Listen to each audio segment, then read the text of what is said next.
Before I tell you what I found on that phone, I need to tell you about the night I fell in love with my wife, because you cannot understand what I lost without first understanding what I had. And what I had was extraordinary. Hook 1, open loop. Stay with me.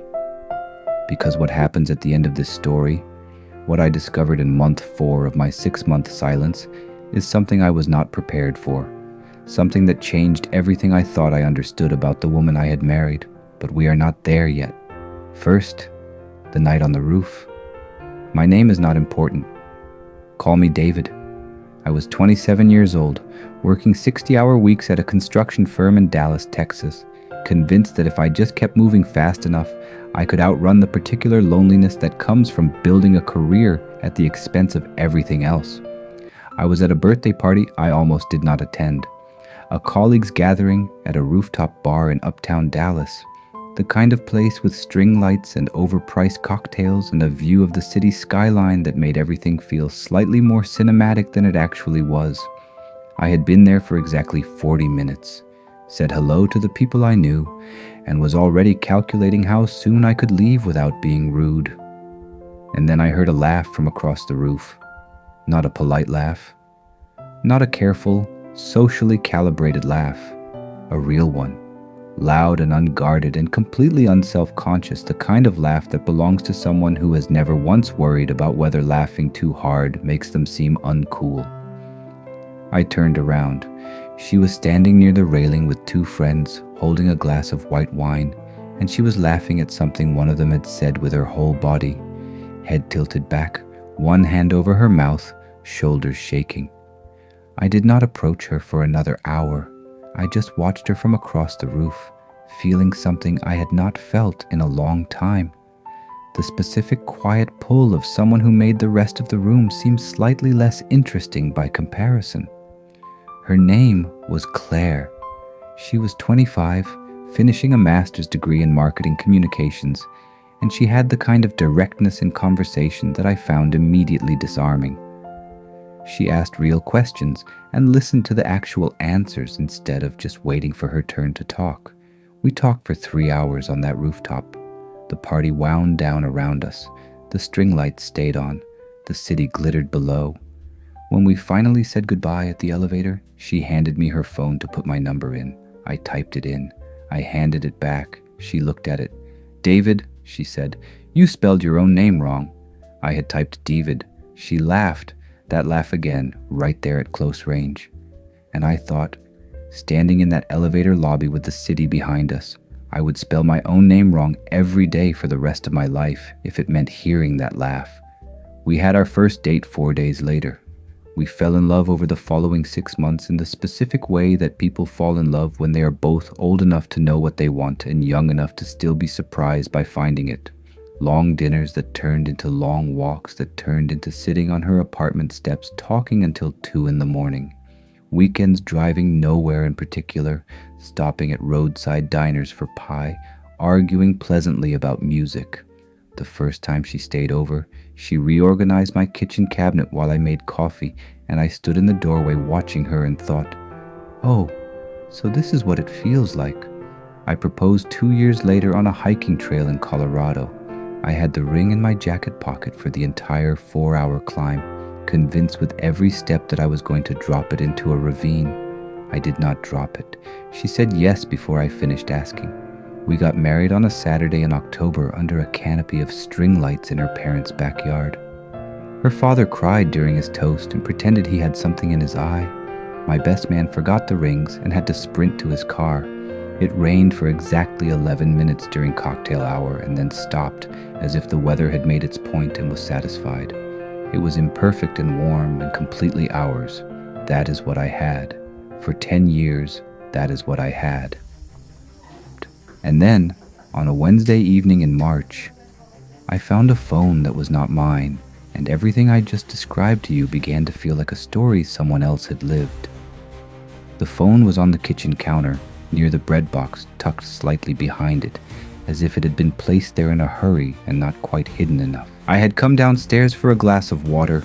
Claire was at what she had told me was her company's quarterly networking dinner, something she attended a few times a year, had always attended, Nothing unusual about it. Walter, our golden retriever, approximately the size and emotional intelligence of a small horse, was asleep on the couch, legs twitching. I picked up the phone. It was not password protected. I turned it on. I want to be precise about what happened in the next 30 seconds because those 30 seconds are the pivot point of everything that follows. I saw messages. I saw photographs. I saw a name I recognized. Someone Claire had mentioned casually over the past year. A professional contact. Someone from her industry I had met exactly once at a work event and shaken hands with and thought nothing of. I saw enough to know, with complete stomach-dropping certainty, that my wife had been having an affair.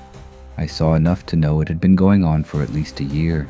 I stood in my kitchen holding a phone that was not mine, and I felt the floor of my life shift underneath me. And then I did something that surprised even me. I turned the phone off. I put it back behind the bread box in exactly the position I had found it. I went back to the couch. I sat down next to Walter. He stirred, looked at me with one eye, and went back to sleep. I watched television until Claire came home at 11. She kissed me hello. I asked how the dinner was. She said fine. The food was mediocre. I said that sounded about right. I went to bed. I did not sleep. But here is what I need you to understand. Because this is the part most people get wrong. What I did next was not what you are expecting.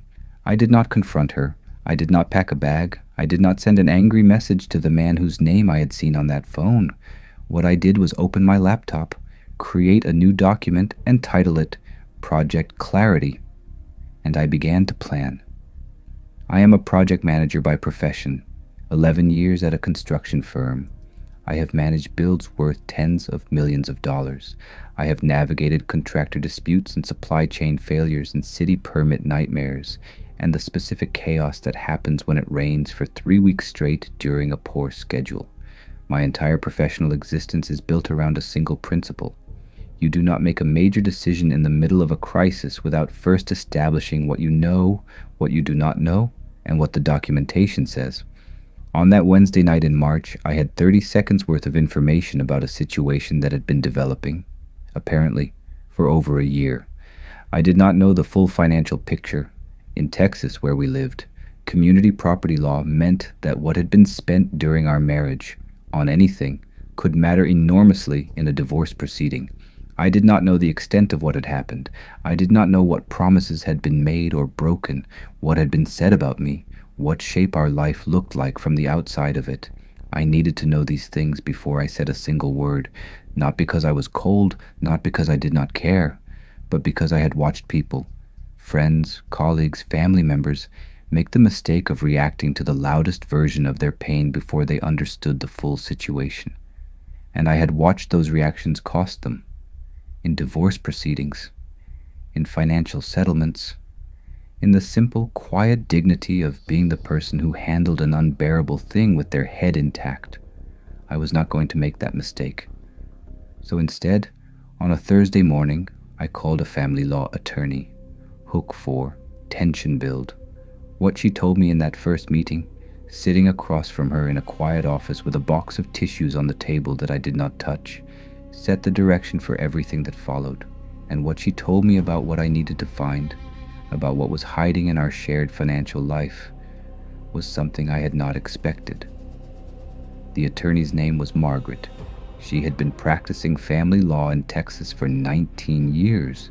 She did not react to my story with sympathy or outrage. She listened with the particular focused calm of someone who has heard versions of this story many times and understands that what the person sitting across from her needs right now is not comfort but information. She asked me questions. I answered them precisely. She made notes. At the end of our conversation, she slid a list across the desk. Financial documents I needed to locate and copy. Both of our tax returns for the past 5 years. All bank account statements, joint and individual, for the past 2 years. Credit card statements for every card I knew about. Investment account summaries, the deed to our house, both retirement accounts. Is there anything you think might be hidden? She asked. I told her about the secondary phone, about the pattern I had already begun to notice, the Wednesday evenings, the occasional Saturday afternoons, the long weekend in November that Claire had told me was a work conference. Margaret nodded. Texas is a community property state, she said. Assets acquired during the marriage belong to both of you. But there is a concept called waste. Marital assets spent in ways that benefit only one spouse. Significant expenditures on an extramarital relationship can be characterized as waste and can be factored into a settlement. She paused. Document everything you can legally access, she said. Do not move money. Do not hide assets. Do not do anything that could later be characterized as misconduct on your part. Just document. I left her office with the list. I went home. I began. I want to tell you about a memory, because this part of the story is not all legal documents and spreadsheets. This part is about learning to live inside your own life while it is falling apart. 6 weeks after I found the phone, Claire and I went to a dinner party at our friend's house. Marcus and Jenny, we had known them since our early 30s, the kind of friends you accumulate in the years of your marriage who belong to the life you have built together rather than the life you had before. It was a Saturday evening. Claire wore a blue dress I had always loved on her, the color of deep water, something about the way it moved when she walked. She had done her hair the way she used to when we were dating, loose and slightly curled, and she smelled like the perfume she had worn on our first date. I remember standing in the hallway of our house while she finished getting ready, watching her come down the stairs and feeling two completely contradictory things at the same time. The first was grief, pure, quiet grief.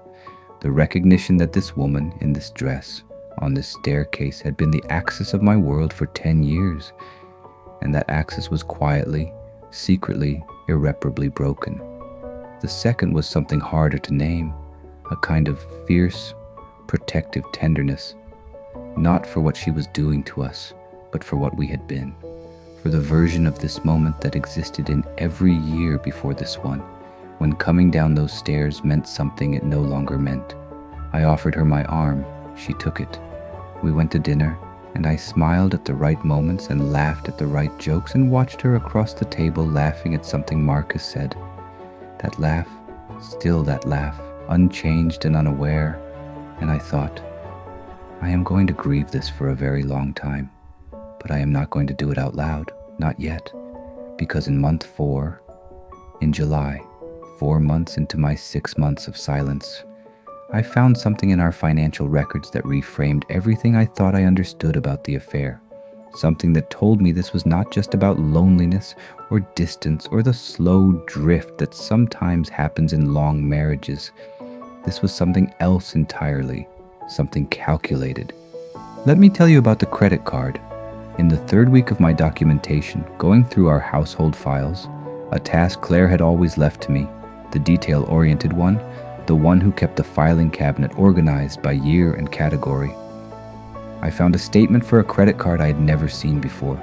Not our joint card, not her personal card that I knew about.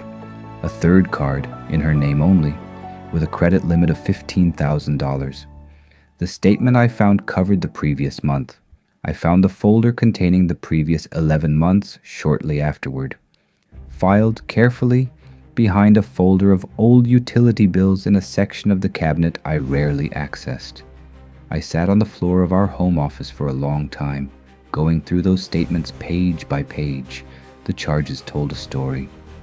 Hotels, not expensive ones, mid-range, the kind that do not attract attention. A pattern of Friday night and Saturday charges, mostly in the Dallas area, but occasionally in other Texas cities. Restaurants I did not recognize. A jewelry store.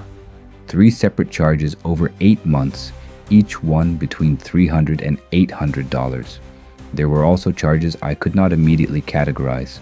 A storage facility, a law firm I did not recognize, billed twice. A law firm. I photographed every page of every statement. I put the folder back exactly where I had found it. Then I called Margaret. A law firm, she said when I told her. 2 charges, 7 months ago and 4 months ago. There was a pause. David, she said carefully, I think you need to come in.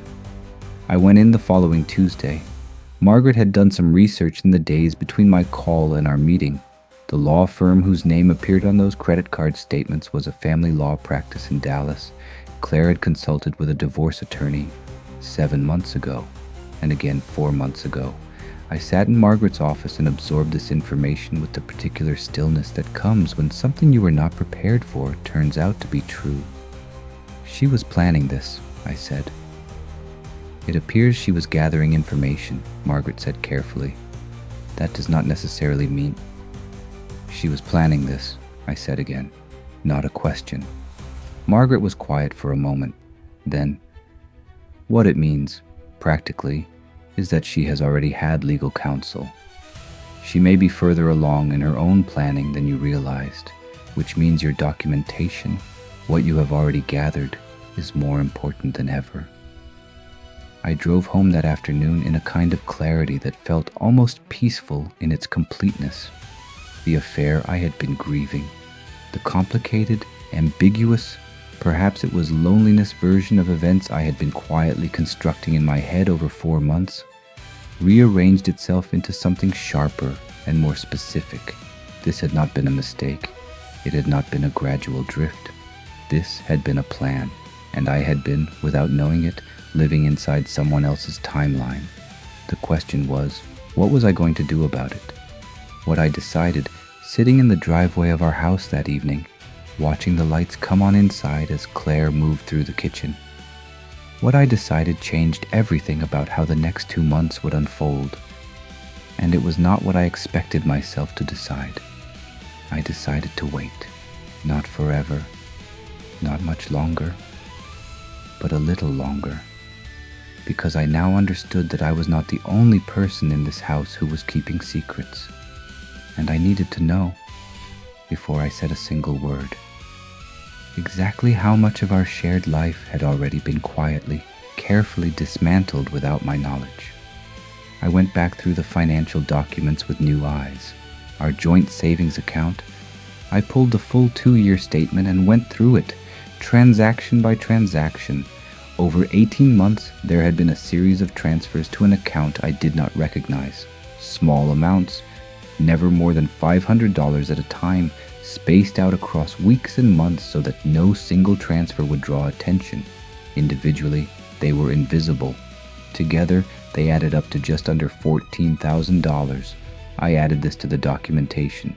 I went through the records of our house. We had refinanced 2 years earlier. I had signed the documents, both of us had, a routine refinancing to a lower rate. I pulled the paperwork and read it, this time with actual attention. The cash-out refinancing had added $30,000 to our mortgage. I had known this. I had signed the documents. At the time, we had discussed using the funds for a kitchen renovation. The kitchen had not been renovated. I went through our joint account looking for where $30,000 had gone. It had gone to a brokerage account, in Claire's name only. I called Margaret the next morning. "David," she said after I had walked her through what I had found. "I need you to listen to me very carefully." "I'm listening," I said. "You have enough," she said. "You have more than enough. And if you wait any longer, you risk. There are actions she could take that would complicate things significantly. It is time." I was quiet for a moment. "Okay," I said. "This weekend," she said. "Not next week. This weekend." I looked out my office window at the Dallas skyline. "This weekend," I agreed. "I want to tell you one more thing before I get to Sunday evening. The Friday before, the night before I was going to have the conversation that would end my marriage, I came home from work and found Claire in the backyard. She was sitting in the garden chair near the rose bushes she had planted in our second year in the house, the ones she fussed over every spring with a particular focused attention that I had always found secretly charming. Walter was lying at her feet, his head on her knee, and she was reading, a paperback, something I could not see the cover of from where I was standing in the doorway. The evening light was doing what evening light in Texas does in late summer, turning everything gold and slightly cinematic, making the ordinary look like it belongs in a painting. She had not heard me come home. I stood in the doorway for a long moment and I watched her. the way she turned a page without looking up, the way her hand moved absently to Walter's ear, the way the light caught the ring on her left hand. And I thought about that night on the rooftop in uptown Dallas 11 years ago, about the laugh, about the elevator lobby, about spelling my own name wrong. I thought about Colorado and October and string lights in her parents' backyard. I thought about 11 years of small, ordinary moments that had accumulated into something I had believed was permanent. And I allowed myself, for one last time standing in that doorway, to grieve all of it. Not with anger, not with bitterness, just with the plain, quiet sadness of someone watching something end. Then I went inside. I made dinner. We ate together. We talked about nothing in particular, a story she had heard at work, something funny Walter had done that morning, a restaurant we had been talking about trying. I slept that night, better than I had in months, because I was ready. Sunday evening, Claire was in the kitchen making tea. I sat down at the kitchen table. I had a folder in front of me, and I said the words I had been preparing for 6 months. I found the phone in March. She turned from the stove. I have been documenting everything since then. I have spoken with an attorney. Everything is in this folder.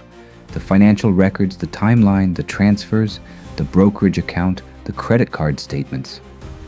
I slid the folder across the table. I also know about the law firm, I said. I know you have already spoken to a divorce attorney. Twice. The color left her face. She sat down slowly across from me. For a long moment, neither of us said anything.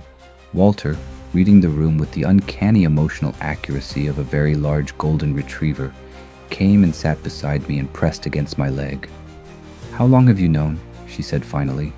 6 months, I said. She closed her eyes. I am not here to fight, I said. I am not here to make accusations or have the kind of conversation that we would both regret. I am here because I think it is time to be honest with each other about what is happening and what comes next. She opened her eyes. They were wet. David, she said. I know, I said, and I did know. I knew that somewhere inside the things she had done, the planning, the secret phone, the hidden accounts, there was also a person who had once laughed on a rooftop and handed me her phone and told me I had spelled my own name wrong, a person I had loved completely for 11 years. Those two things were both true at the same time. I need this to be done cleanly, I said. I need it to be fair, and I need it to be honest. Finally, completely honest, even if the honesty is painful. She looked at the folder on the table between us. Okay, she said quietly. Okay, I said. What followed was not what you are expecting. It was not a war. It was something harder and stranger, and in some ways more human than a war. The mediation process took 3 months. I will not walk you through every meeting and every document exchange and every difficult conversation about who gets which piece of furniture. That is not the story.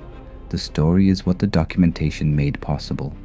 Because I had 6 months of careful, thorough, legally obtained documentation, I walked into that mediation, not as a man who had just found out his wife was leaving him, but as a man who fully understood the financial and legal reality of his own marriage. The brokerage account, the $30,000 from the cash-out refinance, was identified as marital property and divided accordingly. The $14,000 in incremental transfers was addressed. The charges on the secret credit card, hotels, restaurants, jewelry, were cataloged and characterized as marital waste under Texas law. My attorney presented the documentation methodically, without drama, without accusation, just facts, dates, numbers, receipts. Claire's attorney had arrived prepared for a certain version of this negotiation. They had not arrived prepared for mine. The settlement reflected the complete, actual financial reality of our marriage, not the surface version. Not the version Claire had perhaps imagined when she sat across from her own attorney 7 months ago. The version underneath. I kept the house. Walter stayed with me. This was non-negotiable, and Claire did not contest it, which was the one moment in the entire process where I almost lost my composure, because it told me that somewhere underneath everything she understood what she had done, and she was not going to fight me on the things that mattered most. I kept Walter, I kept the house, I kept my retirement account intact. I left that final mediation session on a Wednesday afternoon, exactly 9 months, almost to the day, from the Wednesday evening I had found the phone, and I sat in my car in the parking garage for a long time, not crying, not relieved, just still. The way you are still at the end of something enormous. But here is the thing I did not expect. The thing that happened 8 months later that I have told almost no one. The thing that changed how I understood all of it. 8 months after the divorce was finalized, I got a letter, handwritten, in an envelope with no return address, postmarked from a city 2 hours from Dallas.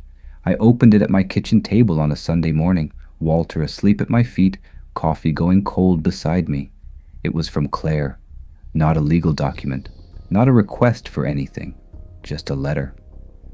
She wrote that she had moved, that she was doing okay, slowly, that she had started therapy, which she described as both difficult and necessary, and she wrote, and this is the part I have read many times since, that she had known, somewhere in the final year of our marriage, that she was making the worst mistake of her life, that she had told herself the planning was practical, that she was protecting herself, that by the time I found the phone she had already been grieving us for longer than I knew.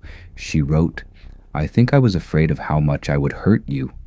So I told myself a story where I had already lost you, so it would hurt less when I left.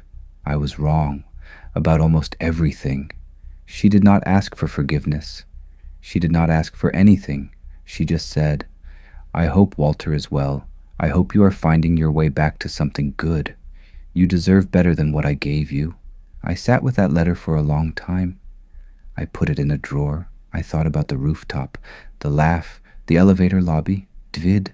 I thought about all the years of small, ordinary moments that had been, whatever else happened afterward, genuinely real. And I thought, people are complicated, love is complicated, grief is complicated, and sometimes the most honest thing you can say about the end of something is simply that it was real while it lasted. And that real things, when they end, deserve to be mourned properly. I mourned it properly, and then I got up. I made fresh coffee. I took Walter for a long walk through the neighborhood in the early morning light. And I started, slowly and imperfectly, and with a great deal of help from a very large golden retriever, to build something new.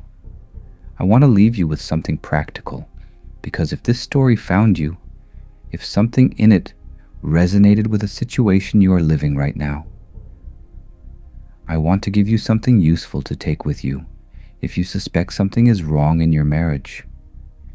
If you have that feeling, that quiet and terrible feeling that the story you are living is not quite the one you thought, here is what I would tell you to do. First, consult a family law attorney in your state before you say or do anything. 1 hour. Many offer free initial consultations. Understand your legal rights and your state-specific laws. This is not a betrayal of your partner. This is protecting yourself. Second, document what you can legally access. Your own financial records, joint account statements, tax returns, anything that is already yours to access. Do not snoop.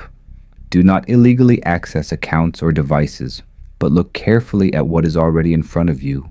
Third, stay calm. I know how impossible that sounds when you are living inside the worst thing that has ever happened to you, but your composure is your greatest asset. Every calm action you take is a brick in the foundation you are going to need. Fourth, find someone to talk to.